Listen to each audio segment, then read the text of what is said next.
We're going to talk about a service that we offer called the In-House Mentoring Development Program.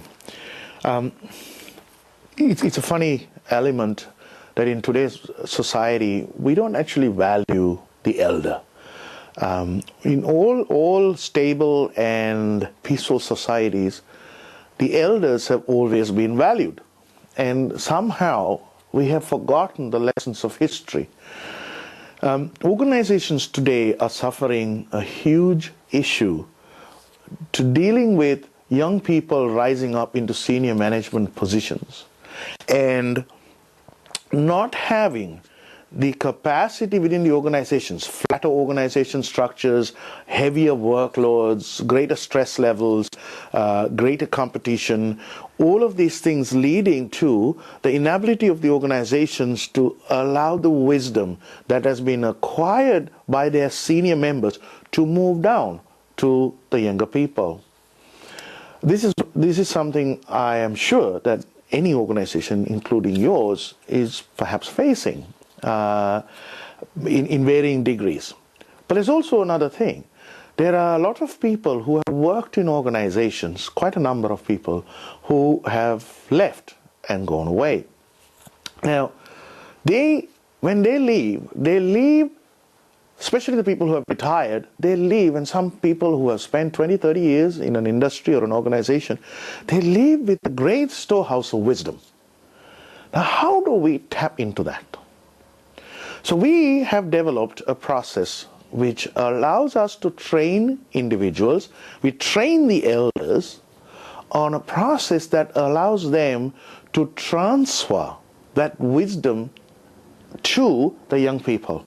So it's kind of like a fast track to wisdom program. It means that young people don't have to spend 30 years of making mistakes and screwing up in general to learn and develop wisdom around their work and their lifestyles and their choices that they make and the decisions that they do. They can actually tap into this vast pool of wisdom that exists within this older or the elder group of people.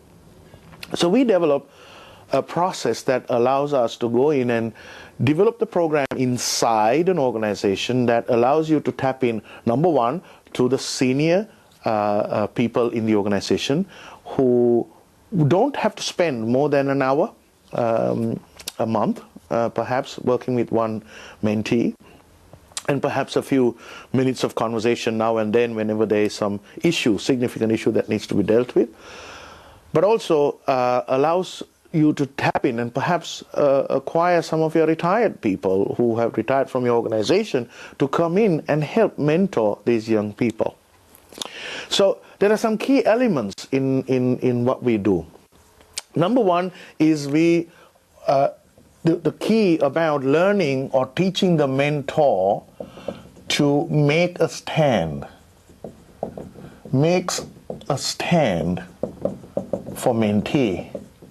Now, really important element, because in a typical situation in the organizations, we don't have a relationship where a mentor or a person stands for another person, stands for the possibilities of that person growing and developing into a greater human being than they are at that particular moment in time.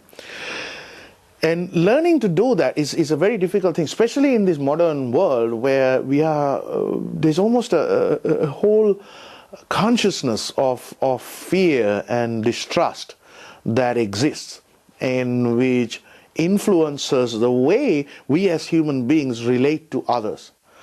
We teach mentors to step outside that, to step away from all of that fear and mistrust, to step into a place where they can stand powerfully for the possibilities for their mentee.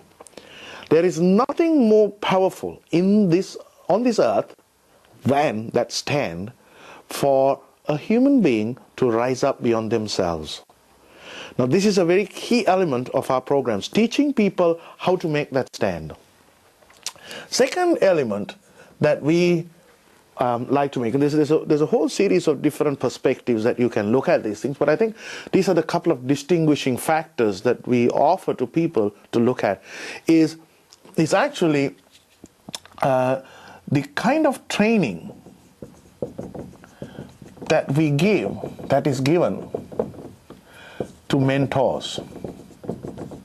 Now, most of us are really, really good at doing whatever job we have done. We've been great managers, we've been great supervisors, we've been great old school style leaders.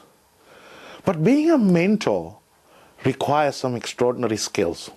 Number one is you got to learn to let go of your ego. And man, isn't that a tough job? Try it and see for yourself whether it is an easy thing to do on a day-to-day basis. It's very easy to become a person who tells people things rather than who nurtures and nourishes the possibilities that lie within that person and nourishes that human being to rise up into those possibilities. The second thing is to learn to listen, because we are so caught up in our world of actually being constantly in action that we are unable to stop and listen. The third thing that we teach these people and these mentors is how can they get into a relationship with a mentee, which is actually a very personal one, without allowing them to get caught up in all of the issues that surround a relationship that is personal. So that's another very important element. Now there's a whole heap of other stuff, but I just thought I'll share some of those with you. And the third thing that we actually work on and we think is really important is the relationship between mentor and mentee.